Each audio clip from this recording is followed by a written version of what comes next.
국민의힘 당대표 선거 이제 반환점에 접어들었고요. 당권 주자들의 발걸음도 빨라지고 있는데 김기현 후보가 오늘 라디오 방송에 나와서 윤핵관과 관련해서 이렇게 이야기했습니다. 듣고 이야기 나누겠습니다.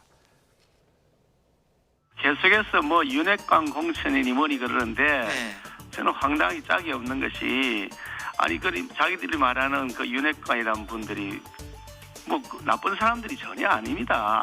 열심히 윤석열 대통령 당선을 위해서 뛰어왔던 사람들이고 다 경륜 있는 사람들인데 그런 식으로 마구 폄훼하는 것은 결코 옳지 않은 내부 총질이나 다름없다 저는 생각하는데 어떻다.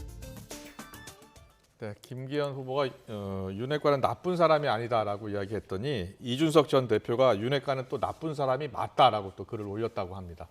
네, 김기현 후보 내년 총선 공천 때 대통령 의견도 들어야 한다라고 주장을 해서 약간 논란이 되는 것 같습니다. 자, 대통령의 의견도 들어야 한다. 어떻게 들으셨어요?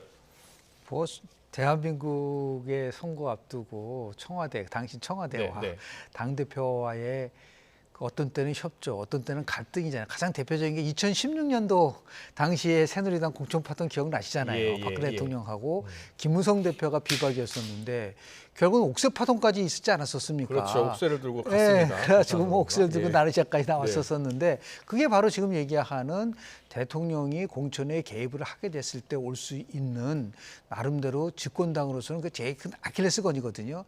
근데 지금 이번 3.8 전당대회에서 굉장히 중요한 이슈로 하나가 촉발됐어요. 뭐죠? 그게 바로 당정 분리냐, 당정 일치냐라는 부분들이죠. 근데 당정 분리는 오랫동안 우리가 그냥 잠정적으로 받아들이는 거로 했었는데 이게 이제는 당정 일체로 가야 되는 게 아니냐. 그러니까 당정 일체가 되면 당연히 공천과 관련돼서도 대통령실과 당대표가 이 부분에 대해서 일종의 협력 체제가 만들어져야 되지 않냐라는 거를 지금 내포하고 있는 것 같아요. 그렇군요. 근데 이거를 이제 어떻게 이제 받아들이냐에 따라서 결국은 공천 파동이냐 아니면 이제 공천이 더 가장 중요한 거는 이기는 공천을 해야 되겠죠. 어떻게 하면 이길 수 있느냐 공천. 김기현 후보, 안철수 후보가 좀 양강으로 통하는데 두 후보 모두 내년 총선 승리를 위해서 본인들이 돼야 한다라고 주장을 하고 있습니다.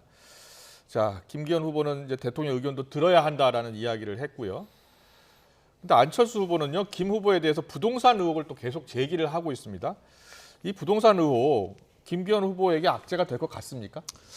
만약에 이번 전당대회가 김기현 후보를 선택하는 전당대회라면 저는 치명적인 악재가 됐을 것 같아요. 그런데 이번 전당대회가 윤석열 대통령 윤심을 선택하는 전당대회 성격이라고 부인할 수가 없거든요. 그러니까 김기현 후보를 선택하는 것이 아니라 윤석열 대통령을 선택하는 거죠.